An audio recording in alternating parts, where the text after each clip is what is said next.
Welcome to another episode of Miss N Reads. A series of unfortunate events. The Penultimate Peril by Lemony Snicket.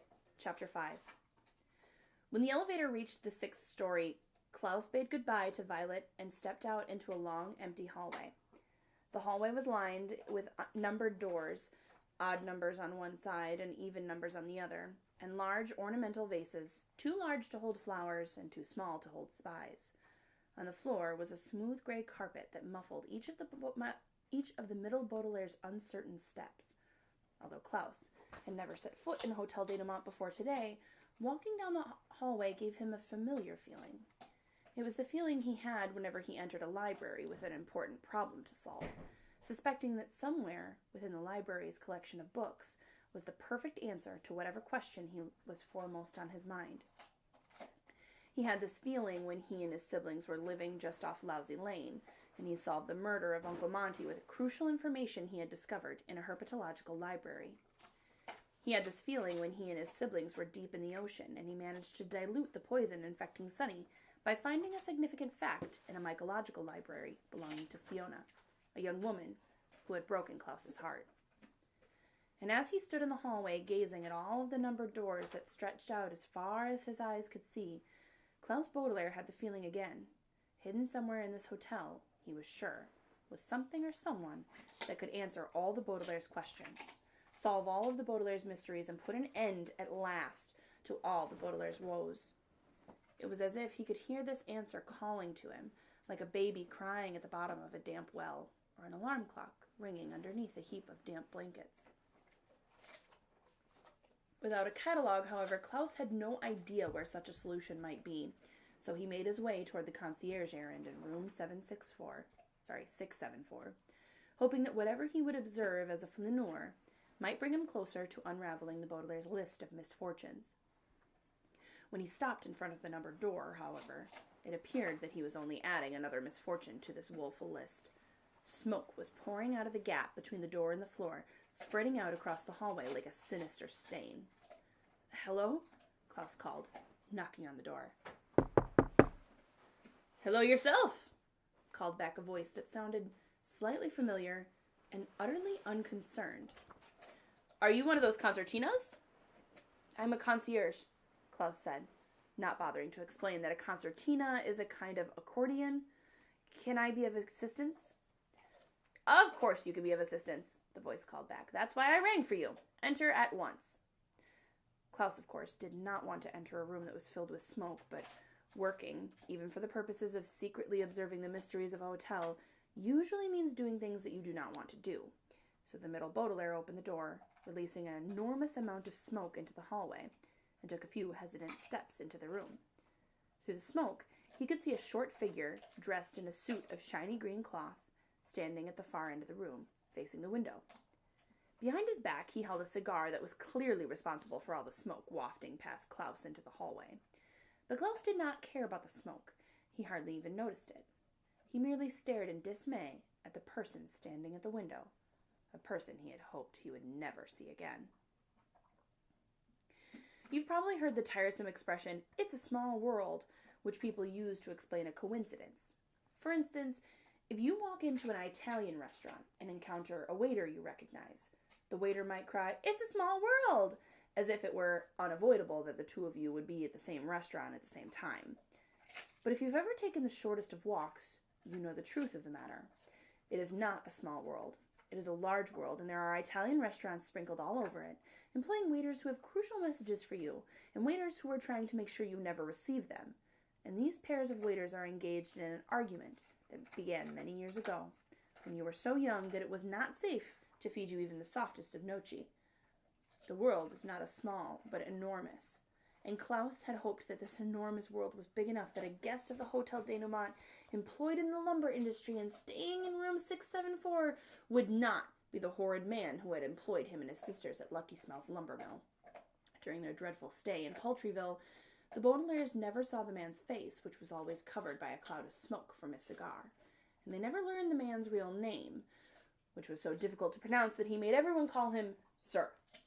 but they learned plenty about his greedy and cruel behavior, and Klaus was not happy to learn that this enormous world was going to treat him to another helping of Sir's selfishness. "Well, don't just stand there," Sir shouted. "Ask what you can do for me." "What can I do for you, sir?" Klaus asked. Sir whirled around, and the cloud around his head whirled around too. "How did you know my name?" he asked suspiciously. "The concierge didn't know your name," said another voice patiently, and Klaus saw through the smoke a second person he had not noticed, sitting on the bed in a bathrobe with Hotel Denouement embroidered on the back. This man was also familiar from the Baudelaire's days at Lucky Smells, although Klaus did not know whether to be happy to see him or not. On one hand, Charles had always been kind to the children, and although his kindness had not been enough to save them from danger, it was always a relief to discover that there is a kind person in a room that you had not noticed previously. On the other hand, however, Klaus was sorry to see that Charles was still partners with Sir, who enjoyed bossing around Charles almost as much as he did the Baudelaires. "I'm sure the concierge calls all the male guests in this hotel, sir." "Of course he does," Sir shouted. "I'm not an idiot. Now then, Concertina, we want to be taken to the sauna right away." "Yes, sir," Klaus said, grateful that either Frank or Ernest had mentioned that the sauna was in room 613. A sauna is a room constructed out of wood and kept very, very hot, in which people can sit in steam, which is believed to be beneficial to one's health, and Klaus would have found it very difficult to find such a room in the Hotel Denouement without a catalogue. "The sauna should be down the hall, on the opposite side," Klaus said. "If you gentlemen will follow me, I will take you there." "I'm sorry we made you come all the way to our rooms just to take us right down the hall," Charles said. "It's my pleasure," Klaus said. As I'm sure you know, when people say, "It's my pleasure," they usually mean something along the lines of, "There's nothing on earth I would rather do less." But the middle Baudelaire was hoping that he could learn why the Baudelaire's former guardian and his partner had journeyed from Paltryville to the Hotel Denouement. "Let's go this very instant," Sir shouted, marching out into the hallway. "Don't you want to change into a bathing suit?" Charles asked. "If you're fully clothed, you won't get the health benefits of the steam." "I don't care about the health benefits of the steam," Sir shouted. "I'm not an idiot. I just love the smell of hot wood." Charles sighed and followed Klaus out of room 674 and into the hallway. "I was hoping my partner would relax during our stay here," he said. "But I'm afraid he's taking a busman's holiday."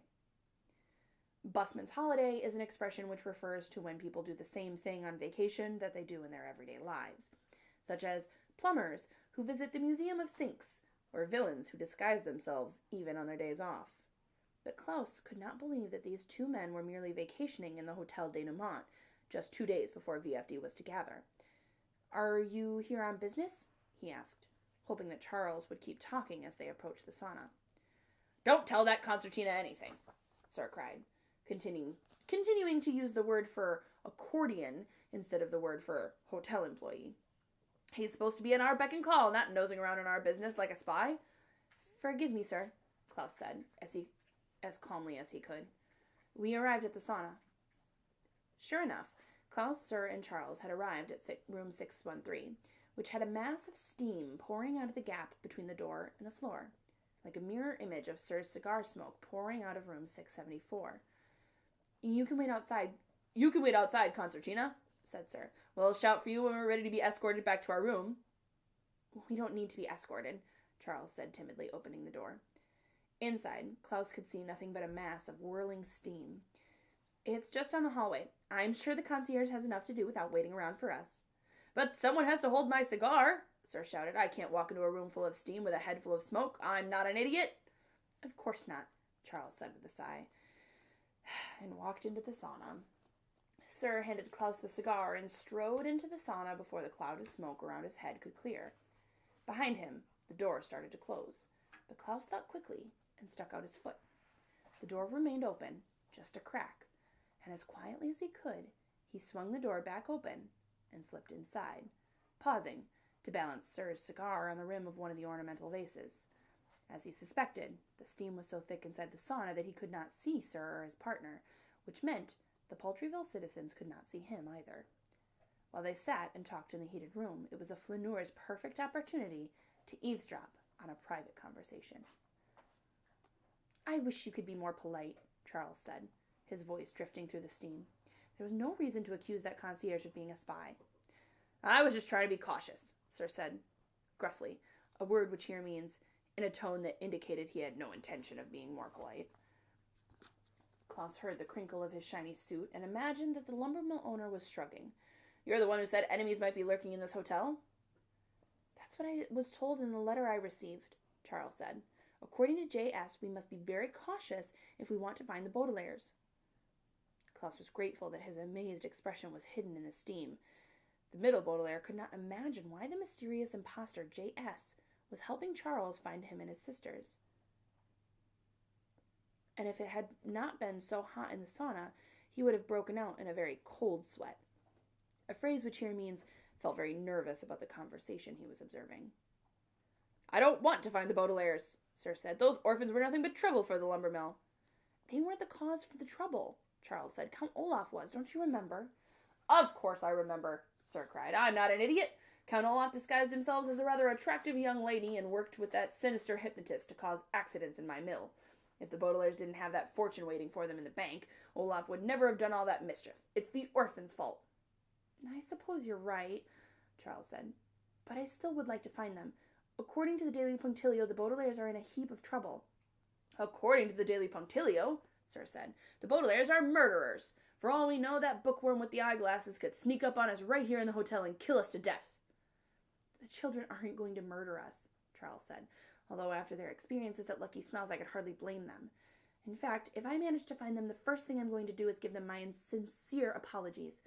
Perhaps I can ask one of the concierges for a pair of binoculars.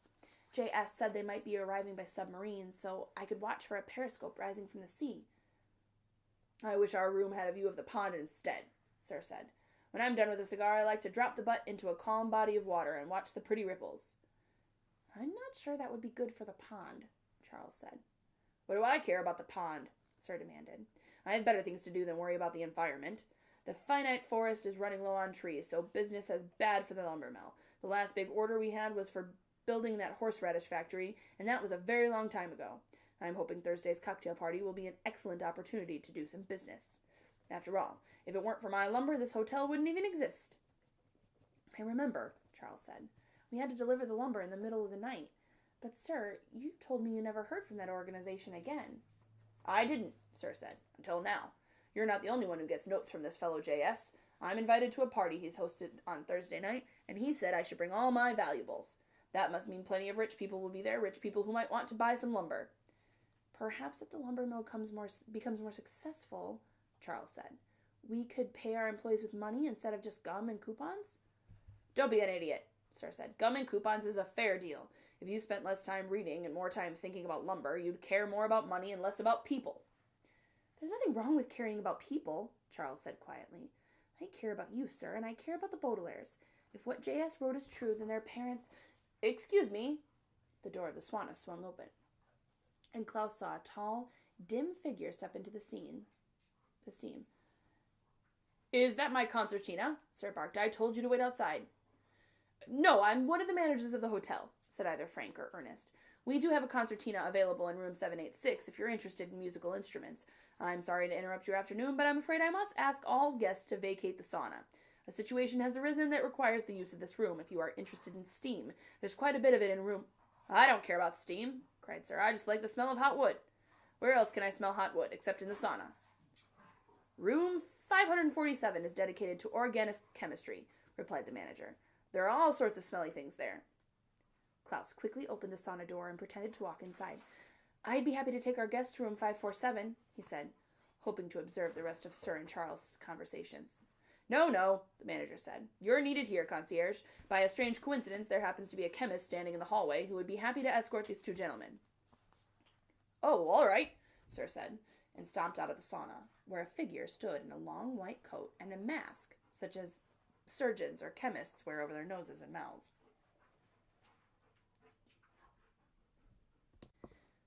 Sir reached down and picked up his cigar from the ornamental vase, restoring the cloud of smoke to his face just as the cloud of steam evaporated. And without another word, he and his partner followed the chemist away from the sauna, leaving Klaus alone with the volunteer or villain. Be very careful with this, said either Frank or Ernest, handing a large, rigid object to Klaus. It was something flat and wide, rolled into a thick tube like a sleeping bag. When it's unrolled, the surface is very sticky. So sticky that anything it touches becomes trapped. Do you know what this is called? Flypaper? Klaus said, remembering a book he had read about the adventures of an exterminator. Is the hotel having an insect problem? Our problem is not with insects, the manager said. It's with birds. This is bird paper. I need you to attach one end to the windowsill of this room and dangle the rest outside over the pond. Can you guess why? To trap birds? Klaus said. You're obviously very well read, said Ernest or Frank, although it was impossible to tell whether he was impressed or disgusted with this fact. So you know that birds can cause all sorts of problems. For instance, I've heard about a swarm of eagles that recently stole a great crowd of children. What do you think of that? Klaus gasped. He knew, of course, exactly what he thought of the great swarm of eagles who kidnapped a troop of snow scouts while the Baudelaires were living on Mount Fraught. He thought it was horrid, but the face on the volunteer or villain was so unfathomable that the middle Baudelaires could not tell if the manager thought so too. I think it's remarkable, Klaus said finally, carefully choosing a word which here means either wonderful or horrible. That's a remarkable answer, replied either Frank or Ernest, and then Klaus heard the manager sigh thoughtfully. Tell me, he said, are you who I think you are? Klaus blinked behind his glasses, and behind the sunglasses that lay on top of them. Deciding on a safe answer to a question is like deciding on a safe ingredient in a sandwich, because if you make the wrong decision, you may find that something horrible is coming out of your mouth. As Klaus stood in the sauna, he wanted nothing more than to decide on a safe answer, such as, yes, I'm Klaus Baudelaire, if he were talking to Frank, or I'm sorry, I don't know what you're talking about, if he were talking to Ernest. But he knew there was no way to tell if either of those answers were safe, so he opened his mouth and uttered the only other answer he could think of. Of course I'm who you think I am, he said, feeling as if he were talking in code, although in a code he did not know. I'm a concierge. I see, said Frank or Ernest, as unfathomable as ever. I'm grateful for your assistance, concierge. Not many people have the courage to help with a scheme like this. Without another word, the manager left, and Klaus was alone in the sauna. Carefully, he walked through the steam and felt his way to the window, which he managed to unlatch and open, swinging a shutter marked 6, it's a backward 6, out over the pond. As will happen when a very hot room is exposed to cold air, the steam raced through the window and evaporated. With the steam gone, Klaus could see the wooden walls and the benches that comprised the sauna, and he only wished that everything were as clear in his own head as it was in room 613. In silence, he attached one end of the bird paper to the windowsill, his head spinning with his mysterious observation as a flaneur and his mysterious errand as a concierge, and in silence, he dangled the rest outside, where it curved stiffly over the pond like a slide at a playground. In silence, he gazed at this strange arrangement and wondered which manager had requested such an odd task. But before he could leave the sauna, Klaus's silence was shattered by an enormous noise. The clock in the lobby of the Hotel Denouement is the stuff of a legend, a phrase which here means very famous for being very loud. It is located in the very center of the ceiling, at the very top of the dome, and when the clock announces the hour, its bells clang throughout the entire building, making an immense, deep noise that sounds like a certain word being uttered once for each hour. At this particular moment, it was 3 o'clock, and everyone in the hotel could hear the booming ring of the enormous bells of the clock, uttering the word 3 times in succession. Wrong, wrong, wrong. As he turned away from the sauna's open window and walked back down the hall toward the elevator doors, Klaus Baudelaire felt as if the clock were scolding him for his efforts at solving the mysteries of the Hotel Denouement. Wrong! He had tried his best to be a flaneur, but hadn't observed enough to know exactly what Sir and Charles were doing at the hotel. Wrong! He had tried to communicate with one of the hotel's managers, but had been unable to discover whether he was Frank or Ernest. And most wrong of all, he had performed his errand as a concierge, and now a strip of bird paper was dangling out of the Hotel Denouement, where it would serve some unknown, sinister purpose. With each strike of the clock, Klaus felt wronger and wronger as he stepped inside the small elevator. He frowned in thought. He dearly hoped his 2 siblings had found more success in their errands, for as he walked through the sliding doors and pressed the button to return to the lobby, all the middle Baudelaire could think was that everything, was wrong, wrong, wrong.